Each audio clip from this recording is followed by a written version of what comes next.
यहाँ इस धरना में उपस्थित इस इलाके के बुजुर्ग चाचा लोग, नौजवान साथी,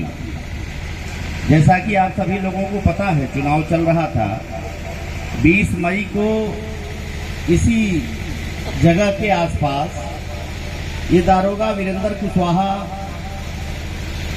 जैसा लोगों ने बताया, हम लोग आए जब इस घटना को जानने के बाद, तो लोगों ने बताया कि अपना हनक पैदा करने के लिए दरोगा रात में हूटर बजाना, कोई बाजार करने आया, मोटरसाइकिल लगाया, 5,000 रुपए का चालान काटना, 2,500 रुपए का चालान काटना, 10,000 रुपए का चालान काटना, ये सारा उसका सगल था, उसका ये नशा था उसका, कि जनता के ऊपर, आम लोगों के ऊपर उसकी दबंगई कायम हो। इस बात को पैदा करने के लिए, दहशत पैदा करने के लिए, डर पैदा करने के लिए दारोगा स्थानीय लोगों को उत्पीड़ित करता था। कोई प्रधान जी थे, उनका साथी दद्दन यादव थे, और प्रधान जी से विवाद था, और दद्दन यादव क्यों प्रधान जी के साथ रहते हैं, इस बात को लेकर खुन्नस खाए हुए था दारोगा। और इसी बात को लेकर के पूर्व प्रधान थे कोई, और इसी बात को लेकर के दारोगा ने दद्दन यादव को पकड़ा और पीटना शुरू कर दिया, और इतने मार मारा, इतनी पिटाई किया कि गेनालाल जी बता रहे थे, व्यास जी बता रहे थे हमारे अध्यक्ष जी, कि पोस्टमार्टम हाउस पर उसकी लाश जब देखी गई तो गर्दन से लेकर और पैर के पास तक, नीचे तक पूरी शरीर काली हो गई। इतनी पिटाई की गई। 20 मई को पिटाई की गई, अस्पताल में देवरिया भर्ती हुए दद्दन। 21 मई को उनकी मृत्यु हो गई, और 21 मई को मृत्यु के बाद पोस्टमार्टम हुआ, और 21 मई को ही दरोगा और उनके खिलाफ 302 का हत्या का मुकदमा पुलिस ने 21 मई को ही कायम कर लिया। और 21 मई को कायम करने के बाद आज 17 जून हो गया, लगभग 1 महीना होने जा रहा है, 3-4 दिन कम है, और 1 महीना होने जा रहा है, और अब तक जो दारोगा हत्या किया, जिसने सरेआम इसी स्थान पर डंडों से मारा दद्दन यादव को, और मुंह से खून निकल गया, छाती पर कूदा, मुंह से खून निकल गया, नाक से खून निकल गया, और उसके बाद 1 दिन बाद ही मौत हो गई, और पुलिस प्रशासन ने बरहज थाने में हत्या का मुकदमा कायम किया दारोगा के खिलाफ। लेकिन आज 17 जून हो गया, अब तक गिरफ्तारी उस दारोगा के नहीं की गई। हम आप लोगों से कहना चाहते हैं कि हमारे मुख्यमंत्री योगी आदित्यनाथ जी जीरो टॉलरेंस की बात करते हैं, यहाँ पर सबको न्याय मिलेगा, किसी के साथ अन्याय नहीं होगा। वो कहते हैं कि माफिया और गुंडे या तो जेल में है, या परलोक चले गए, या उत्तर प्रदेश से बाहर चले गए। लेकिन हम सवाल करना चाहते हैं योगी आदित्यनाथ जी से कि जब आपका दारोगा कोई मुकदमा नहीं, कोई अपराध नहीं, और एक नौजवान को, दद्दन यादव को जब यहाँ मारता है और मार करके बेसुध कर देता है, और उसके अगले दिन 1 दिन बाद चोट से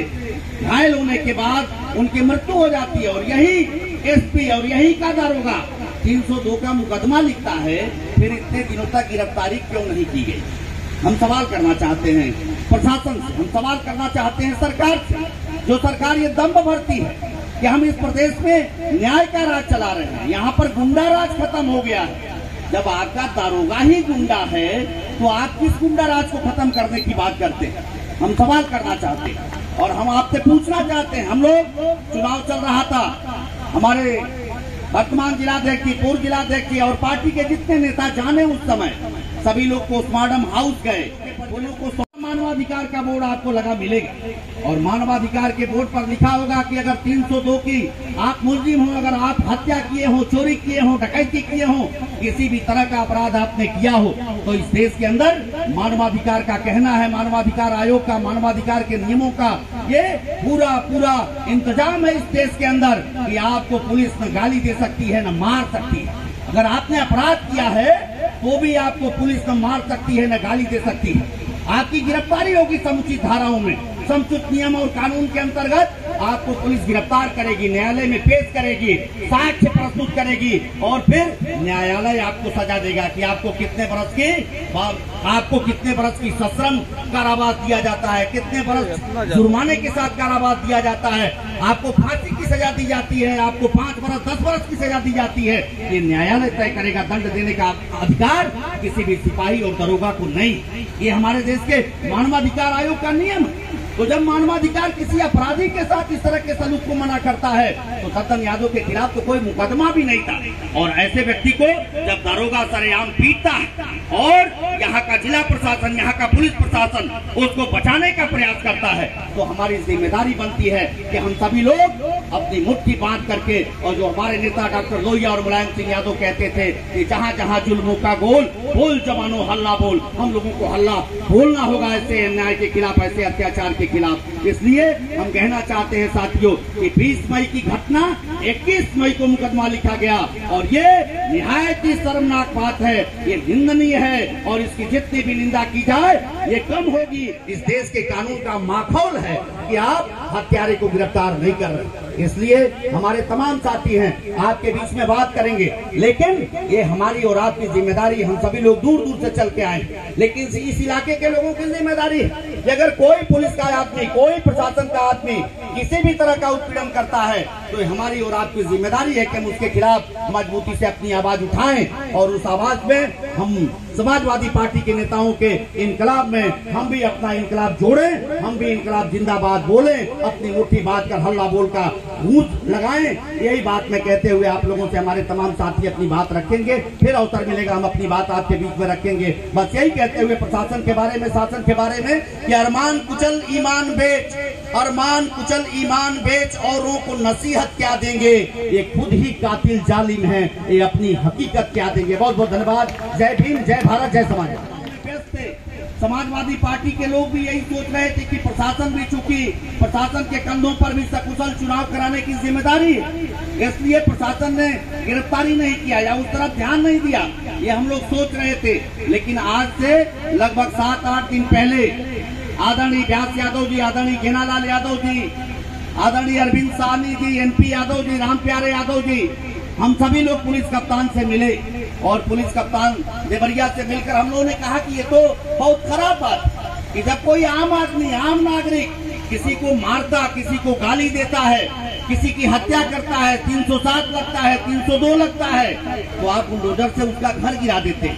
आप उसकी गिरफ्तारी करते हैं, उसके नात, हित, रिश्तेदार सबको पकड़ कर लाकर बंद कर देते हैं। लेकिन आपके पुलिस का दारोगा, आपके विभाग का दारोगा एक नौजवान को बिना किसी अपराध के अगर उसने उसकी हत्या कर दिया और आपने हत्या का मुकदमा लिखा, फिर उसकी गिरफ्तारी क्यों नहीं? हमको शर्म आती है। हमारे जिले के कप्तान साहब, उनको हम लोग मानते हैं कि निरपेक्ष हैं, वो बेहतरीन काम करते हैं, लेकिन उनकी बात सुनकर हम लोगों को इस बात पर शर्मिंदगी महसूस हुई। कप्तान साहब ने कहा कि बिसरा प्रिजर्व कर लिया गया है, बिसरा जांच के लिए गया। साथियों, हम कहना चाहते हैं कि बिसरा जांच के लिए, किसी का भी बिसरा जांच के लिए तब जाता है जब इस बात का क्लियरेंस नहीं होता है कि सांप काटने से मरा है, जहर खाने से मरा है या ऐसे किसी कारण से मरा। जब सीधे सीधे ये दिखाई दे रहा है और सब पूरी जनता जानती है 17 की इस इलाके की कि दारोगा ने मारा, पोस्टमार्टम में उसके गर्दन से लेकर और नीचे तक पूरी पीठ काली हो गई, मुंह और नाक से उसके खून निकल गया और पीटने के अगले दिन उसकी मौत हो गई। जब सबको पता है और जहर से मौत नहीं हुई है तो फिर बिसरा प्रिजर्व करने का क्या उचित है? और बिसरा की जांच तो 6 महीने, साल भर लगते हैं और जितने भी हत्याओं में बिसरा प्रिजर्व होता है, हत्या होने के बाद, हत्या का मुकदमा लिखे जाने के बाद बिसरा रिपोर्ट 6 महीने बाद, 1 साल बाद, 2 साल बाद आती है, लेकिन उसके जांच के क्रम में उसकी गिरफ्तारी, अपराधी की गिरफ्तारी नहीं रुकती। लेकिन पुलिस कप्तान महोदय, जब हम लोग बात किए तो पुलिस कप्तान महोदय ने कहा कि बिसरा प्रिजर्व है, जांच के लिए गया है। हम लोगों को नहीं समझ में आया कि आखिर पुलिस कप्तान साहब क्या कहना चाहते हैं, अपने दारोगा को क्यों बचाना चाहते हैं। ये सवाल हम आप लोगों से कहना चाहते हैं। और मैं दूसरी बात कहना चाहता हूँ, यहाँ तमाम हम कहे साथियों से कि इतने लोग हम लोग बैठे हैं और कोई दारोगा किसी को मार रहा है और सबके हाथों में मोबाइल है, एंड्रॉइड फोन है सबके हाथों में। ऐसा नहीं कि लोगों ने वीडियो नहीं बनाया होगा, लेकिन इतना डरपोक इस 17 की जनता, इतना डरपोक इस 17 के लोग कि आज तक कोई वीडियो नहीं दिया जब दारोगा पीट रहा था। तो तमाम मुझको पता चला कि तमाम लोगों ने वीडियो बनाया दारोगा के पीटते हुए। मैं साथियों कहना चाहता हूं, जिन लोगों को डर है इस बात का कि वो अगर वीडियो वायरल करते हैं तो उनके खिलाफ कानूनी कार्रवाई हो सकती है, तो मैं कहना चाहता हूं मेरा व्हाट्सएप नंबर नोट करिए, हमारे नेताओं का व्हाट्सएप नंबर, मेरा व्हाट्सएप नंबर 9838963131। फिर मैं कहता हूं मेरा व्हाट्सएप नंबर 9838963131। मेरे व्हाट्सएप पर आप उस वीडियो को डालिए और मैं आपसे वादा करता हूं कि वो व्हाट्सएप से मैं अपने नंबर से वायरल करूंगा। जो मुझको भेजेगा उसके ऊपर कोई आरोप नहीं लगेगा और वो सबूत, वो जांच, अगर आपके इलाके का वो नौजवान था, अगर आपके इलाके का वो साथी था, आपके गांव का वो साथी था, अगर उसको यहाँ पर दारोगा मारा है और आपने वीडियो बनाया है, तो उस वीडियो को हमारे नेताओं के व्हाट्सएप पर डालिए, हमारे व्हाट्सएप पर डालिए, ताकि वो भी एक बड़ा साक्ष्य होगा। और इस तरीके से जब पुलिस की जुल्म और ज्यादती से आप डरेंगे, इस तरीके से पुलिस के जुल्म और ज्यादती से डरेंगे। दद्दन यादव हम लोगों का कोई रिश्तेदार नहीं, दद्दन यादव एक आम नागरिक, दद्दन यादव एक आम आदमी इस गाँव का। और अगर दद्दन यादव के साथ जिस पुलिस के जिम्मे हमारे रक्षा की जिम्मेदारी है, हमारे जनता के हित की जिम्मेदारी है, जनता के हित रक्षा की जिम्मेदारी है, अगर वह दारोगा किसी को मारता है, किसी की हत्या करता है, तो वहाँ सबसे ज्यादा कर्तव्य हमारा होता है, आम नागरिक का होता है, राजनीतिक कार्यकर्ताओं का होता है कि उस सवाल को लेकर हम लड़े। और जब हम लोगों ने देखा कि यहाँ का प्रशासन उस दारोगा को बचाना चाहता है और यहाँ का केशव मौर्य और यहाँ का पूर्व सांसद रविंदर कुशवाहा, ये दोनों के दोनों उस हत्यारे दारोगा के पक्ष में पैरवी कर रहे हैं, जब इस बात की जानकारी हुई और इन दोनों के दबाव में यहाँ का जिला प्रशासन, यहाँ का पुलिस प्रशासन उस दारोगा की गिरफ्तारी नहीं कर रहा है, तो हम कहना चाहते हैं, हम सभी लोगों ने तय किया, समाजवादी पार्टी के लोगों ने तय किया कि जब तक दो चीजें होंगी, या तो दारोगा गिरफ्तार होगा, और ये जंगल राज का ये नमूना है कि अगर दारोगा किसी की हत्या करता है और दारोगा को यहाँ का सबसे पहले जनता के अंदर भय न हो, प्रशासन के प्रति जनता के अंदर एक इस बात का संदेश जाए कि पुलिस और पुलिस विभाग जनता की रक्षा के लिए है, और जनता के साथ अगर कोई बदसलूकी दारोगा सिपाही करता है तो सबसे पहले उसके खिलाफ कार्रवाई होगी। इस बात का पेश करना चाहिए, इस बात का नमूना यहाँ के जिला प्रशासन को। लेकिन जिला प्रशासन उस दारोगा को बचाने पर आमादा। हम आपसे कहना चाहते